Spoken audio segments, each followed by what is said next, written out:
لو بتحلمي تكوني أكثر ثقة وبتظهري جمالك الداخلي والخارجي وتكسبي احترام الناس من غير ما تبذلي مجهود كتير، فالفيديو ده معمول عشانك. هاي شوجر، ازيكم عاملين ايه؟ يا رب تكونوا في صحة وسعادة وهنا.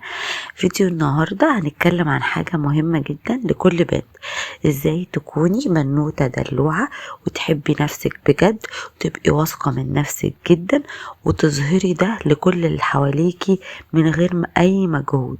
في 5 خطوات بسيطة هتعرفي ازاي توصلي لنسخة افضل منك وتعيشي بحب وسعادة وثقة. جاهزين؟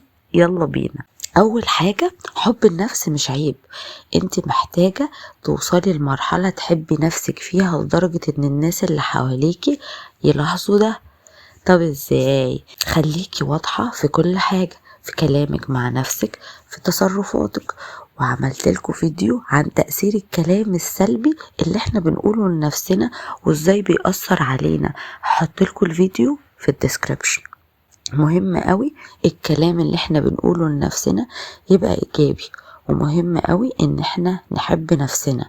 لما تكوني متصالحة مع نفسك وتحبيها هتلاقي الناس غصب عنهم بيبتدوا يتعاملوا معاكي بنفس الطريقة، ان هم يحبوكي.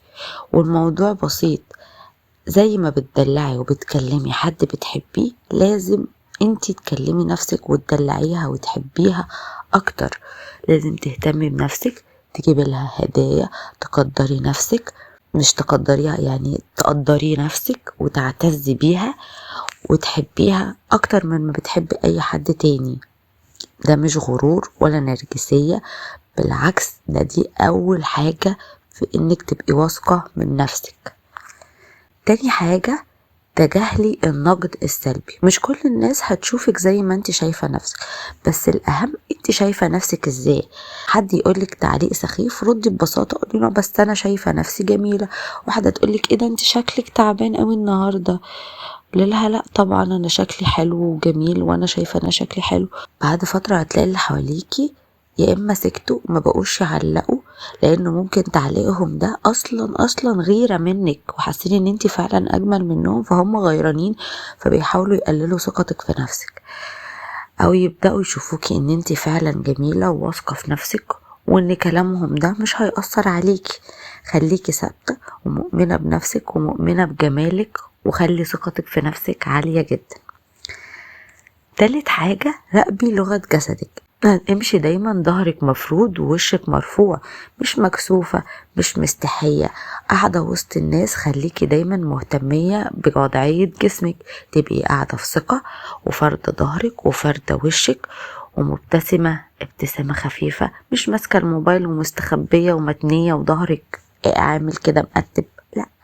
خليكي واثقة في نفسك وواثقة في كلامك واثقة في مشيتك وانت قاعدة وانت واقفة. وبعد كده فيكت تليو ميكت، يعني انت حتى لو مش واثقة في نفسك انت تحاولي تتصنعي الثقة دي لغاية لما تبقي واثقة في نفسك فعلا. وده هيخليكي تعرفي قيمة نفسك وتظهري ثقتك بنفسك وتظهري جمالك من غير ما تتكلمي. التصرفات دي تخليكي باينة ان انت واثقة من نفسك من غير ما تتكلمي خالص. رابع حاجة، كوني فخورة بجمالك الداخلي. جمالك الحقيقي مش بس في مظهرك، بس في كل حاجة حلوة جواكي. انك طيبة، بتساعدي اللي حواليكي، ما بتأذيش حد، بتحبي الخير للناس.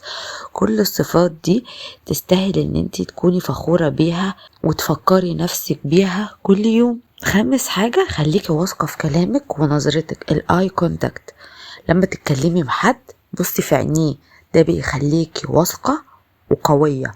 مش توطي وتحطي راسك في الارض، لا، بصي له في عينيه وناقشيه واتكلمي معاه بمنتهى الثقة. ده هيعزز ثقتك بنفسك وهيخلي اللي حواليكي يتعامل معاكي ان انت بني ادمة قوية وان انت واثقة في نفسك وان انت مش مهزوزة، فمش هيقدر يأثر عليكي بأي كلام سلبي سواء في الشغل او في الانترفيو او في قعدة عادية. خليكي دايما مركزة ومتزنة وواثقة في نفسك. حب النفس ده مش رفاهية، هو اساس ان انت تكوني سعيدة وناجحة مهما كان اللي حواليكي بيقولوا او بيتصرفوا.